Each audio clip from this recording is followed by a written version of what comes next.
জানতে চাই আমার নিয়ম মোতাবেক দেশবাসী বহাল তবিয়তে আছে কিনা। ইসলাম ধর্ম মহান ধর্ম, এই ধর্মীয় মানুষ কোনদিন ভুল কাজ করতে পারে না জনাব, কোনদিন ভুল কাজ করতে পারে না। বিচার করুন, বিচার করুন বাচ্চান, বিচার করুন আমার হিন্দু বইনের, বিচার করুন আমার মুসলমান ধর্মে। মুসলমান ধর্ম মহান ধর্ম না, না জনাব, মুসলমান ধর্ম মহান ধর্ম নয়। যে ধর্মীয় মানুষ পবিত্র হিন্দুর মন্দিরে প্রবেশ করে হিন্দুর সমস্ত বিগ্রহ ভাঙচুর করে দেয়, এমনকি লাখ লাখ হিন্দুকে মন্দিরে খুন করে রক্তে রক্তাক্ত করে দেয়, এমনকি যে ধর্মীয় মানুষ আমার সম্মান নষ্ট করতে এতটুকু দ্বিধাবোধ করে না, সেই ধর্মীয় মানুষ কোনোদিনই মহান হতে পারে না জনাব, কোনোদিনই মহান হতে পারে না। এটা হুমায়ুন এই হিন্দু বলি যা বলছে তা কি সত্যি? হ্যাঁ সত্যি বাচ্চান, আমি আমার হাত দিয়ে রেখেছি এই নৃশংস হত্যাকাণ্ড। সেই বেইমান বেয়াদব, আমি তাকে জিন্দা কুরবানি দেব।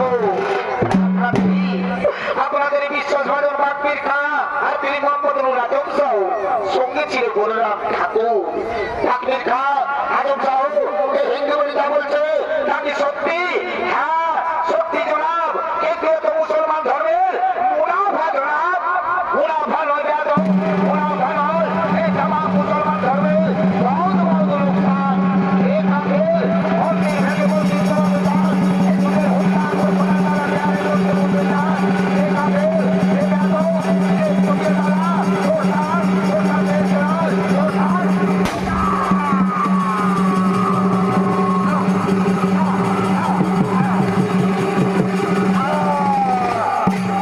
মুসলমান ধর্মগুরু পীর মোহাম্মদ নুর আজম সাহ, আমি তোমার কাছে জানতে চাই কোন কোরআনের পাতায় লেখা আছে মন্দির ভেঙে মসজিদ তৈরি করা, কোন হাদিসের পাতায় লেখা আছে হিন্দুদের রক্তে খোদা তারাকে সন্তুষ্ট করা। এই তাদের এই ব্রাহ্মণ প্রধান প্রধান দেশের প্রধান প্রধান প্রজা।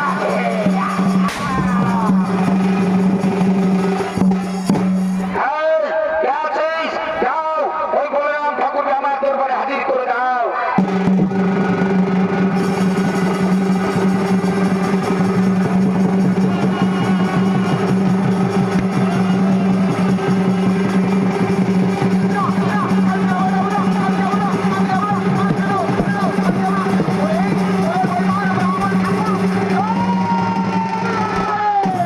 ছেড়ে দিন হুজুর, আমায় আমায় আপনি মাফ করে দিন হুজুর, আমায় আপনি মাফ করে দিন হুজুর। মাফ মাফ চাচ্ছিস বেয়াদব, বেয়াদবদের নামে হিন্দু মুসলমানের দাঙ্গা বাঁধিয়েছিস তুই, অসংখ্য হিন্দুর গান হবার মূল কারণ তুই, তুই আমার হিন্দু বাড়ির সম্মান হানির মূল কারণ তুই। ভোট ভোট বেয়াদব, vote vote vote vote vote বেয়াদব। মাগো মাগো, তুমি আমাকে ক্ষমা করে দাও মা, তুমি আমাকে মুক্তি দাও মা, তুমি আমাকে ক্ষমা করে দাও মা। এই নে বেটি আমার হাতিয়ার, এই হাতিয়ার দিয়ে আদায় কর তোর সম্মান হানির বদলা। আমি বদলা নেব, আমি আমার সম্মান হানির বদলা নেব, এই মন্দিরকে মসজিদ করার আমি বদলা নেব। আমি বদলা নেব, এই মন্দিরকে মসজিদ করার আমি বদলা নেব, আমি আমার সম্মান হানির বদলা নেব। মোহাম্মদ বলরাম ঠাকুর মন্দিরের সদর দরজা বন্ধ করে দিলে তুই, এর আমি বদলা নেবো। আমি আমার সম্মান হানির বদলা নেবো, এই মন্দিরকে মসজিদ করার আমি বদলা নেবো।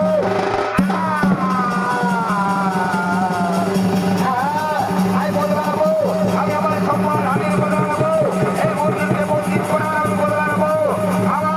আমার সম্মান হানির বদলা নেবো, আমি বদলা নেবো।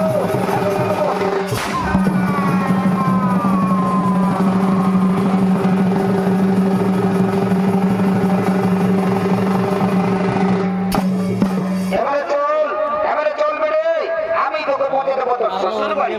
না না বাচ্চান, ওই হিন্দু সমাজ আমাকে আর কিছুতেই গ্রহণ করবে না বাচ্চান। আমি যাবো মুসলমান বাচ্চা হয়ে।